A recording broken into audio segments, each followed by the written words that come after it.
বাংলাদেশের ঐতিহ্যবাহী জেলা ঝিনাইদহ কালীগঞ্জ থানার অন্তর্গত সাকুয়া বাজার এলাকাবাসী কর্তৃক আয়োজিত কোরআনের এই পবিত্র অনুষ্ঠানের সম্মানিত সভাপতি, এতক্ষণ পর্যন্ত যারা আলোচনা রেখেছেন জনাব মাওলানা রবিউল ইসলাম খুলনা, সুরের জগতে মাতিয়ে রেখেছিলেন আমাদেরকে ইসলামিক সঙ্গীত শিল্পী, বিশিষ্ট আইনজীবী, শ্রদ্ধাভাজন বড় ভাই জনাব অ্যাডভোকেট রকনুজ্জামান, আতালাল্লাহু আমরাহু ওয়া বারাকাল্লাহু ফি হায়াতি।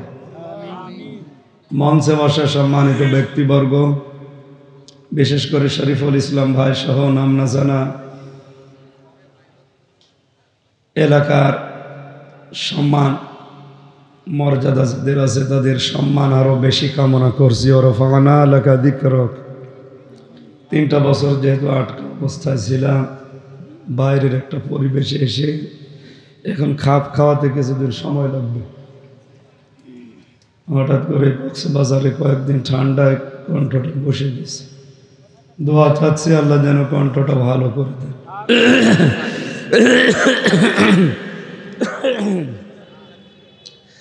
সামনে বসা মুসলমান ভাইরা, পর্দার আড়ালে সম্মানিতা মা এবং বোনেরা, প্রাণপ্রিয় ঝিনাইদহবাসী,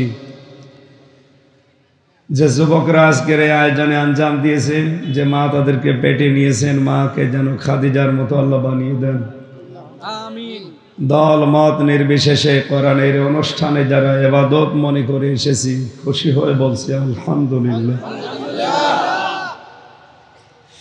দরুদ আর সালাম পাঠ করছে আমাদের নবী মুহাম্মদ রাসূলুল্লাহ সাল্লাল্লাহু আলাইহি ওয়াসাল্লামের প্রতি।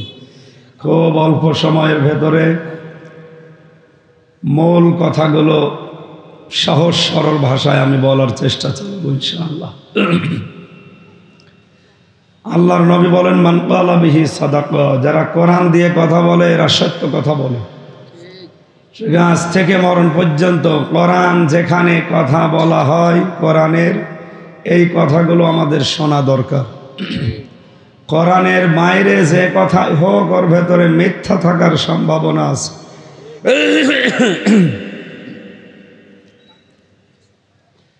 দ্বিতীয় নম্বরে নবীজির হাদিস, এই হাদিসের ব্যাখ্যায় আরেকটা এসেছে, মানিত্তাবাল হুদা বিগাইরিল কোরআন আদাল্লাহুল্লাহ। কোরআনে কারিম বাদ দিয়ে পৃথিবীতে কোনো মানুষ যদি ভালো হওয়ার নিয়তেও কোনো জায়গায় যায়, আল্লাহ নিজে দায়িত্ব নিয়ে তাকে আরো খারাপ বানিয়ে দেয়। কথা বুঝতেছে? তাহলে হাদিস দ্বারা যেটা প্রমাণ হয়, আদাল্লাহ ইউদিল্লু বাবে ইফাল থেকে এসেছে শব্দটা, বাংলা অর্থ হয় কোরআন যেখানে নেই এরকম কোনো জায়গায় যদি কেউ ভালো হওয়ার নিয়তেও যায়, তাকে খারাপ বানাবে কে? আল্লাহ। হেদায়েত দেওয়ার একচ্ছত্র মালিকানা আমির হামজা? বলেন তো কার? আল্লাহ। কারণ উনি যদি বলে আমি খারাপ বানিয়ে দেব, কেউ হেদায়েত দিতে পারবে? সুতরাং আজকের এটা যেহেতু মিডিয়ায় যাবে, কালকে যদিও মাহফিল ছোট মনে হচ্ছে, তামাম দুনিয়া ছড়াবে কালকে। আজকেই সিদ্ধান্ত নেওয়া লাগবে এক্ষুনি, কোরআন যেখানে নেই ওখানে আমি আর মরণের আগে যাব না। রাজি আছেন কারা? দেখি লিল্লাহি তাকবীর। এই থাক, তাকবীর দেওয়া দরকার না, হাত তুলে নাকি দেখেন। ঠিক আছে, ওয়াজ তো হয়ে গেছে, ওয়াজ হয়ে গেছে, এটাই ওয়াজ। কোরআন যেখানে নেই ওখানে আমি যাব না। সুতরাং কোন পীরের দরবারে যদি কোরআন না থাকে, ও দরবার যদি আমার বাবা চালায়, আমি যাব না। যে দলে কোরআন নেই, কোরআনের কর্মসূচি নেই, ওই দল যদি আমার বাবা প্রতিষ্ঠাতা হয়, যাবেন? আর কি ওয়াজ করব? এইটুকু মেনে নিলে তো হয়ে যায়। আমান হাকামা বিহি আদালা, কোরআন দিয়ে যারা বিচার করে এরাই ন্যায় বিচার করতে পারে। এই হাদিস দ্বারা প্রমাণ হয় কোরআনের বাইরে যত বিচার দুনিয়াতে আছে সব অবিচার। বলেন বলেন। ফাঁসির কন্ডেম ছেলে মানুষকে 30 বছর একাধারে থাকতে দেখেছি। কত বড় জুলুম এটা, মানবতা বিরোধী অপরাধ এইটা। অথচ ব্রিটিশে আইন তৈরি করে গেছে, ওইটাই চলছে। একটা মানুষ হত্যা করেছে, তার ফাঁসির রায় দিলেন, তাই বলে আপনি 30 বছর তারে এক ঘরের ভেতরে 24 ঘন্টা তালাবদ্ধ রেখে 30 বছর পরে তার ফাঁসি হবে, এতদিন পর্যন্ত তার অধিকারগুলো নষ্ট করলেন কেন? তার কারণে তার বউটা বিয়ে করতে পারে না, কথা বলে না কেন? তার ছেলে মেয়ে 30 বছর কি করবে? একটা মানুষ জেলে যাওয়া মানে তার পেছনে যারা থাকে সবগুলোর জীবন এলোমেলো হয়ে যায়। মানবাধিকার কমিশন যারা গঠন করে কাজ করছেন, কিসের মানবাধিকারের কাজ করেন? এটা মানবাধিকার লঙ্ঘন হয় না? অ্যাডভোকেট শিশির মনির উনি এ বিষয়ে কথা বলার জন্য অনেকবার তুলেছিলেন, কিন্তু পারে না, একা তো। এরকম হাজারো মানুষ কোরআনের বিচারে দেশে না থাকার কারণে বিনা বিচারে জেলখানায় পৌঁছতেছে। আমার তো মনে হয় এই 3 বছরে আমি জেলখানায় থাকা অবস্থায় যা বুঝলাম, দেখলাম, বাস্তবে যেটা উপলব্ধি করলাম, 100 জনের প্রায় 70 জনই কিছু জানে না, আন্দাজে জেল খাটতেছে।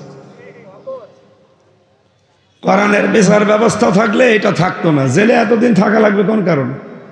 অপরাধ করেছে, সর্বোচ্চ 3 দিন তাকে রাখেন, জিজ্ঞাসাবাদ করেন, প্রমাণ হলে যে কাজ আছে ওই কাজ করে দিন। মানুষ হত্যা করলে যে বিচার আছে, জেনা করলে যে বিচার আছে, চুরি করলে যে বিচার আছে, কোরআনে এগুলো আছে না নেই? এই বিচার ব্যবস্থা কায়েম হলে অবিচার হয় না, ন্যায় বিচার কায়েম। আমরা ওইটা এখনো পেয়েছি? 50 বছর পার হয়ে গেল, প্রত্যেকবার মুসলমান ক্ষমতায় যায়, আজ পর্যন্ত কোরআনে কারিমের 500 আয়াত যেটা শরীয়তের আইন, একটাও আমরা এদেশে দেখতে পাইনি। দুর্ভাগ্যজনক হলেও সত্য, আরো যে কয়টা আছে সেটা ফোটা ওগুলো তুলে দেওয়ার জন্য অনেকে চেষ্টা চালাচ্ছে। কোরআনে কারিমের আইন ছিল ইউসিকুমুল্লাহু ফি আওলাদিকুম লিযযাকারি মিসলু হাদ্দিল উনসায়াইন। সূরা নিসা 4 নম্বর পারা 18 নম্বর পৃষ্ঠার 1 নম্বর লাইনের 11 নম্বর আয়াতের প্রথম অংশে আছে।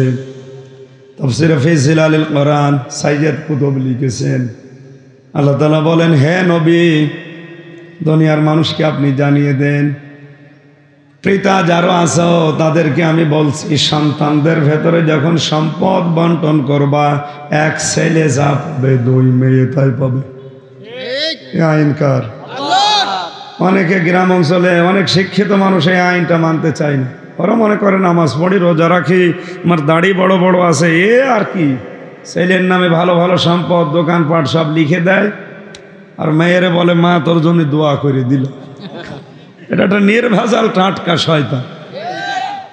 তুই দোয়া তো করবি, ওরে ফাঁকি দিলি কেন? আগে ওর জমি ফেরত দে, এরপরে দোয়া কর। যে বাবা, যেই ভাই, যেই সন্তান এই কাজ করছেন, শরীক ফাঁকি দিয়ে যদি কিয়ামত পর্যন্ত আপনি হায়াত পান আর কিয়ামত পর্যন্ত নামাজ রোজা করেন, সব মাঠে মারা যাবে, কিচ্ছু বলুন। তিরমিজি শরীফের হাদিস, যারা শরীক ফাঁকি দেয় তাদের 2টা ক্ষতি হয়। কয়টা? 2টা। 1 নম্বরে, যেই দিন শরীক ফাঁকি দিয়েছে ওই দিন থেকে মরণ পর্যন্ত তার জীবনের কোনো ইবাদত আর মাথার উপরে ওঠে না। এরকম মানুষ দেশে নেই? এখানে আছে না? দেখি হাত তোলেন তো।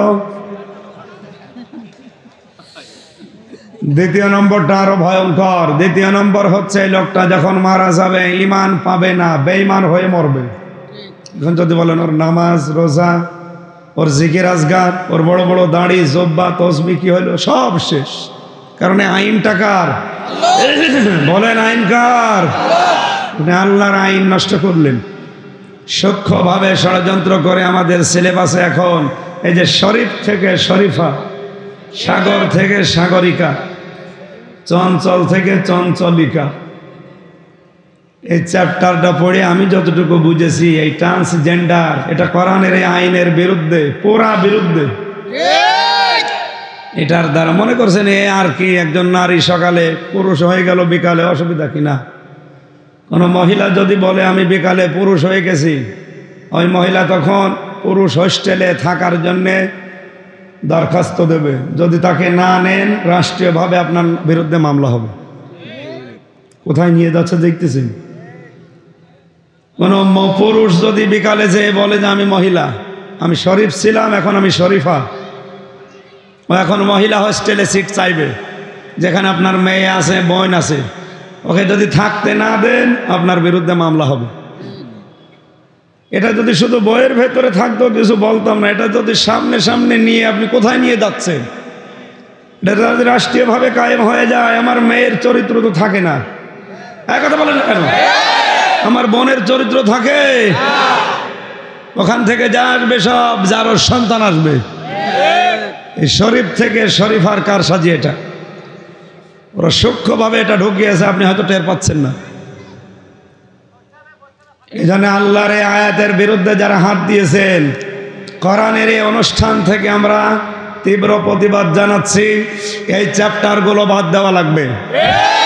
বলেন, আমাদের আগামী প্রজন্মকে রক্ষা করতে হলে ওইগুলো বাদ দেওয়া দরকার।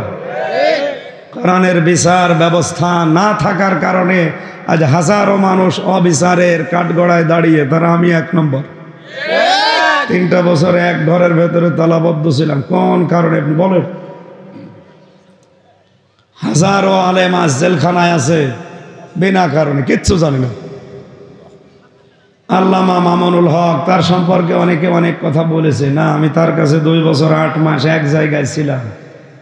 লোকটা সম্পর্কে উল্টাপাল্টা কথা এর আগে আমি 20 সালের আগে শুনেছি, কিন্তু না, লোকটা খারাপ না, অনেক ভালো মানুষ, ইখলাস আছে এবং এলেম আছে, লোকটার জ্ঞান আছে।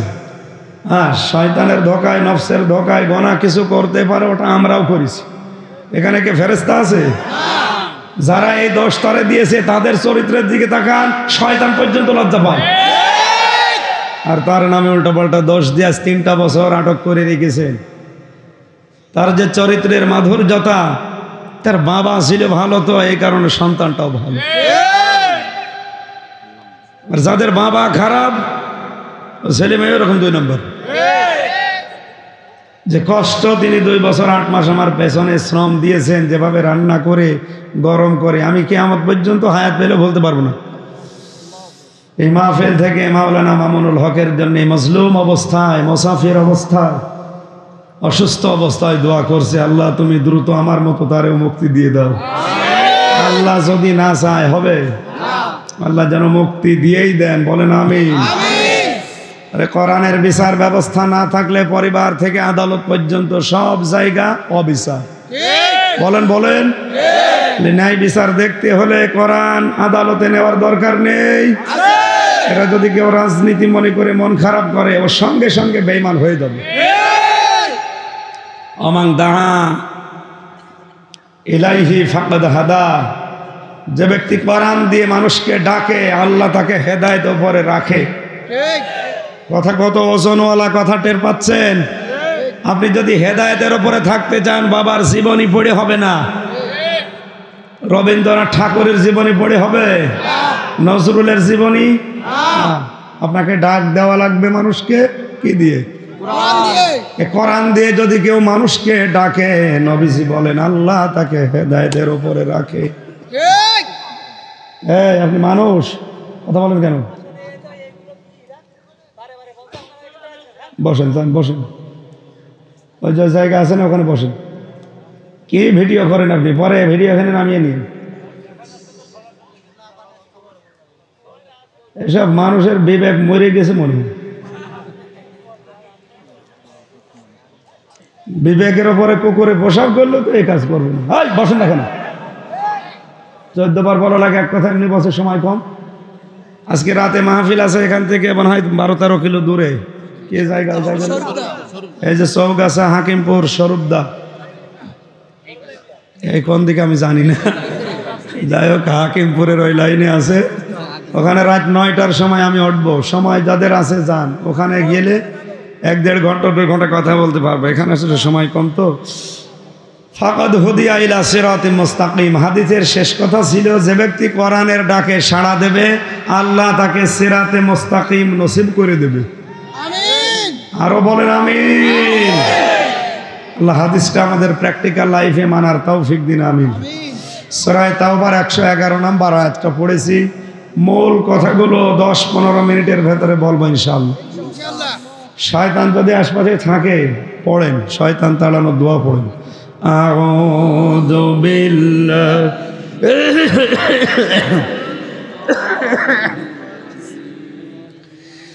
বিসমিল্লাহির রহমানির রহিম ইন্নাল্লাহা আশতারা মিনাল মুমিনিনা আনফুসাহুম ওয়া আমওয়ালাহুম বিআন্না লাহুমুল জান্নাহ يقاتلون في سبيل الله فيقتلون ويقتلون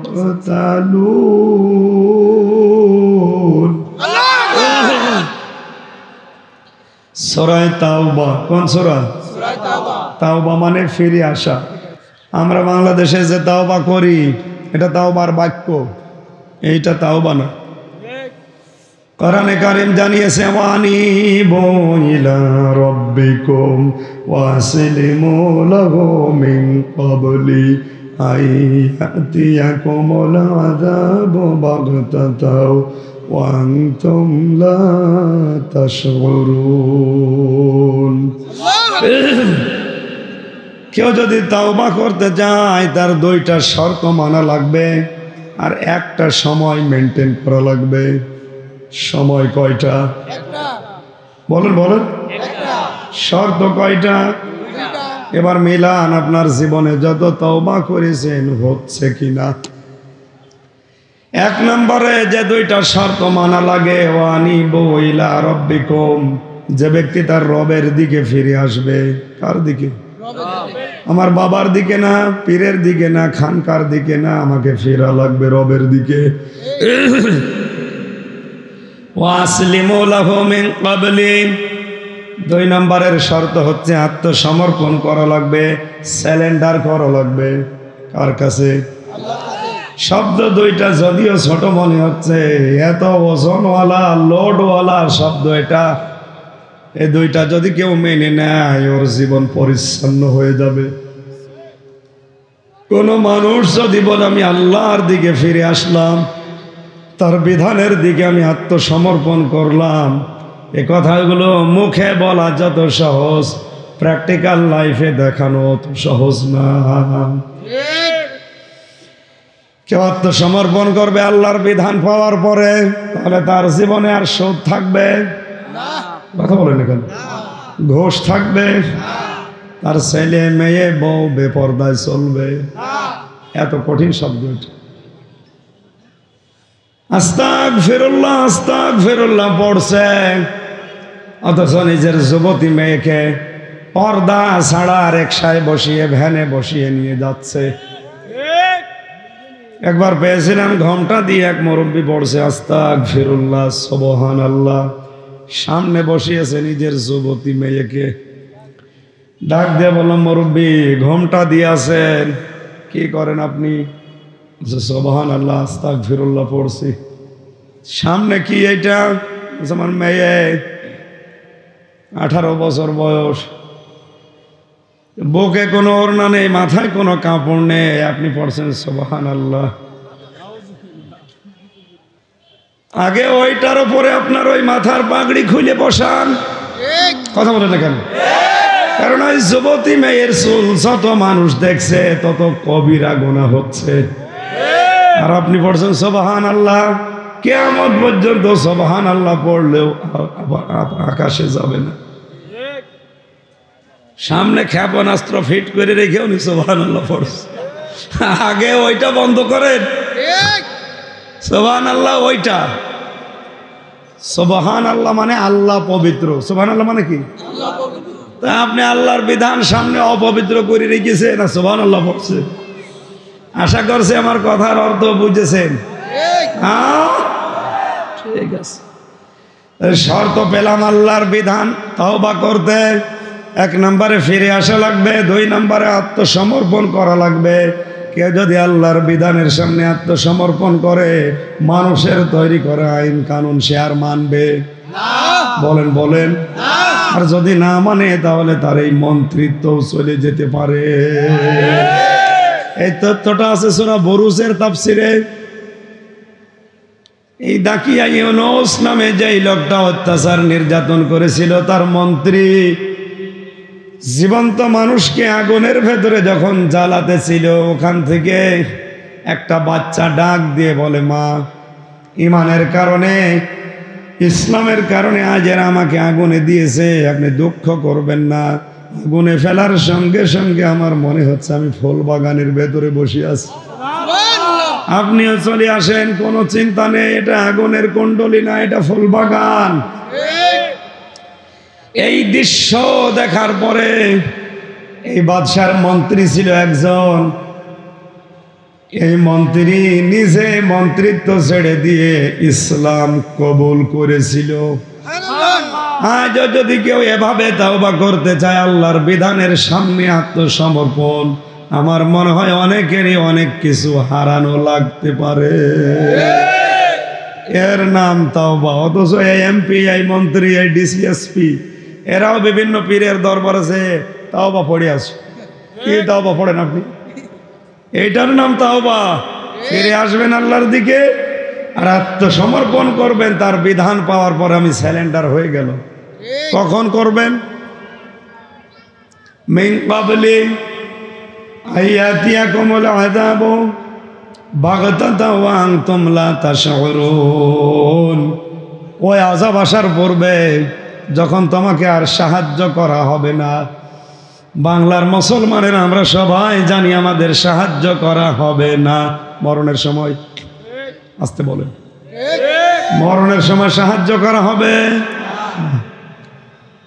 আরে পৃথিবীতে মরণ আসবে 41 সালে না, মানে জেলখানায় 3 বছরে কত মানুষ মারা গেল, কিন্তু ভেতরে কেউ মরে না।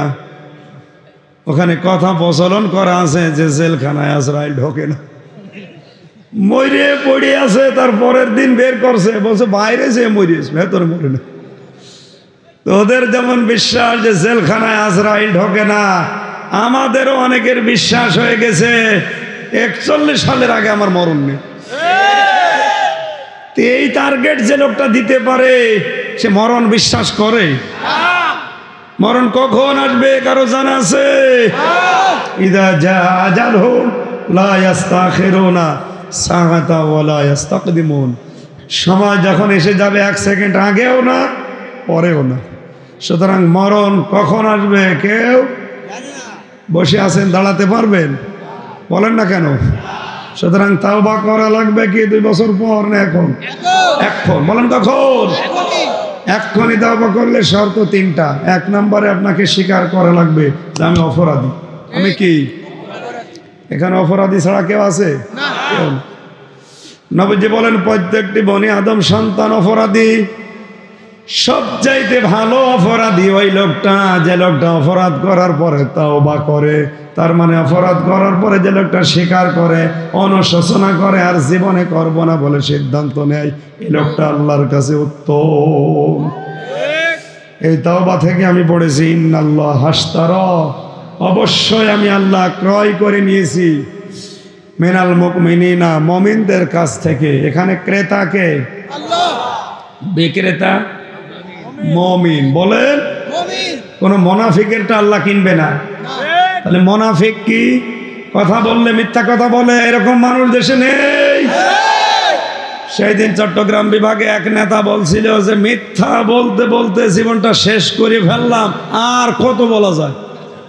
আমি নাম নাই নিলাম, বলে আমার জীবন শেষ হয়ে গেল হুজুর মিথ্যা বলতে বলতে, আর কত বলা যায়, এত ধোকা দিয়ে তো পারা যাচ্ছে না। সেও জানে যে আমি মিথ্যা কথা বলছি। মিথ্যা বলা হারাম। হারাম, কোনো হারাম কাজকে কেউ যদি বৈধ মনে করে সে সঙ্গে সঙ্গে বেঈমান হয়ে যায়। বেঈমানের কোন সম্পদ জীবন আল্লাহ কিনবে? তাহলে কোনো বেঈমান যদি 5000 মসজিদ বানায়, ও মসজিদ মাঠে মারা যাবে। কথা নরম ভাষায় বলছি, কিছুই বোঝা যাচ্ছে না। মগজ যাদের আছে ওরা টের পাচ্ছে কত দূর যাচ্ছে। সুতরাং আল্লাহ কিনতে চাই মুনাফিকেরটা। হিন্দুদের, কাফেরের, কারটা? মুমিন। আপনি মুমিন হয়েছেন কিনা এইটা আগে হিসাব করেন। মুমিন হলে আপনার মসজিদের টাইলস কাজে লাগবে, মুমিন হলে মসজিদের ফ্যান কাজে লাগবে, মুমিন হলে এই মাহফিলও কাজে লাগবে। মুমিন না হয়ে যদি মুনাফিক হয়ে এ পোড়া গ্রাম ধরে মসজিদ বানিয়ে দেন, পোড়াটা জলে ফেলা হবে। আশা করছি আমি কথা বুঝিয়ে ফেলেছি। আল্লাহ কিনতে চায় কয়টা জিনিস? আনফুসাহুম ওয়া আমওয়ালাহুম, তোমাদের জীবন আর তোমাদের সম্পদ। জীবন যা তা হলে হবে না, পবিত্র হওয়া লাগবে। জীবন পবিত্র করার মাধ্যম দুইটা, শুধু গোসল করতে হবে। হ্যাঁ কি? এক নম্বরে শিরিক মুক্ত জীবন, দুই নম্বরে বেদাত মুক্ত জীবন। এই দুইটা শর্ত মেনে জীবন যারা চালাবে ওদের জীবন আল্লাহ কিনতে চান, বিনিময়ে জান্নাত তাদেরকে দিয়ে দিতে চান। দুই নম্বরে মাল কিনবে আল্লাহ। কি কিনবে? মালের বহু বচন আমওয়াল। মাল আল্লাহ কিনবে মানে আবুল মাল না সাবেক টাকা মাল? কোনটা? মাল 9 প্রকার। কয় প্রকার?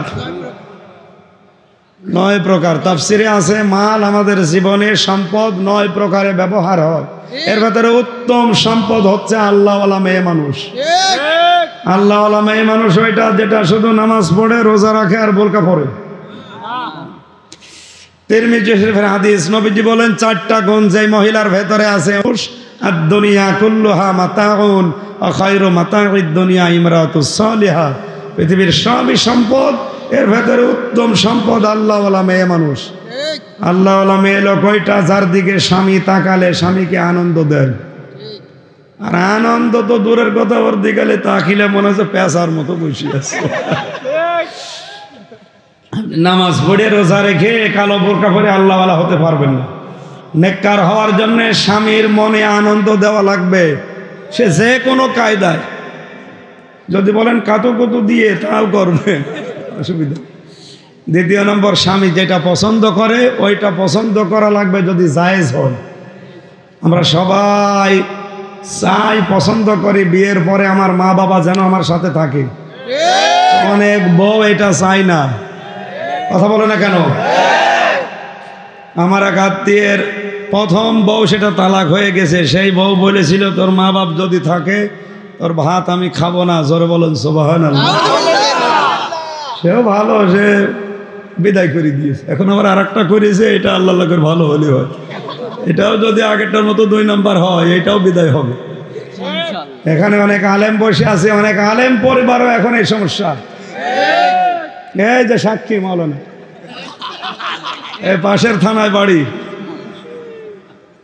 বলেন তো, একটা আলেমের স্ত্রী হওয়ার সৌভাগ্য ওই মহিলার, আর সে যদি বলে তোমার মা বাবার সাথে আমি থাকতে রাজি না, ও মহিলা মানুষ? এরপরে আরো যে গুণগুলো আছে, সম্মানিত ভাইরা, আমি জেলখানায় বসে বসে কিছু কোট করেছিলাম। দাম্পত্য জীবনে যে সমস্যাগুলো চলছে এর সমাধান কি করে দেওয়া যায়। কারণ ওখানে 100 জনের বললাম প্রায় 70 জন বউ মার্ডার করে আসেন, যে কোনো কায়দায় বউ মেরে ফেলেছে। তো এইগুলো দেখে দেখে লিখেছিলাম। এরপরে আবার এসে এডিট করে এই যে 128 পৃষ্ঠা, এটা শুধুমাত্র পুরুষদের জন্য, আর ওইটা শুধুমাত্র মহিলাদের জন্য। ওইটা মহিলাদের, এটা পুরুষদের। দুইজন কিনে 2 জনকে হাদিয়া দেবে। বলেন পড়ো, দেখো কি করে সমাধান করা যায়। আমি আজকে আর শেষ করে দিলাম, কারণ এখনই আজান হবে, আর 2 মিনিট আছে। নামাজ পড়ে তারপরে ওই মাহফিলটা যদি পারেন ধরেন। আল্লাহুম্মা আমিন। মোনাজাতের পরে এখানে নামাজ পড়ে, আজান দিয়ে নামাজ পড়ে বইটা নিয়ে তারপরে যাবেন। রব্বানা আতিনা ফিদ দুনিয়া হাসানা ওয়া ফিল আখিরাতি হাসানা ওয়া কিনা আযাবান নার। অল্প সময়ের ভেতরে কোরআনে কারিমের যে কথাগুলো শুনেছি আমাদের আমল করার তৌফিক দাও। আল্লাহ আমার কণ্ঠটা ভিক্ষা দাও, আমার এলেম বাড়িয়ে দাও, আমার শরীরটা তুমি সুস্থ করে দাও। আগামীতে এই কোরআনের অনুষ্ঠান আরো বিশাল আকারে মঞ্জুর করো। কোরআন শোনার ব্যবস্থা যারা করেছে এলাকার মানুষেরা, মেহেরবানি করে তাদের উপরে রহমত নাজিল করো। আল্লাহ সম্মানিত মা বোনদেরকে কবুল করো। আমার শরীফুল ভাই সহ নাম না জানা যত মানুষ এ মাহফিলে পেছন দরজা দিয়ে শ্রম দিয়েছে, সহযোগিতা করেছে, তাদের কবুল করে না। আমার রোকন ভাইকে কবুল করো, মাসুদ ভাইকে কবুল করো, রবিউল ভাই, হাফিজ ভাই সহ কত আলেম এখানে এসেছে আল্লাহ, আমার রোকন ভাই ছোট্ট সন্তান হয়ে এসেছে, কবুল করে নাও। বারাকাল্লাহু লানা ওয়া লাকুম ফিল কুরআনিল আযীম। আলহামদুলিল্লাহি রাব্বিল আলামিন।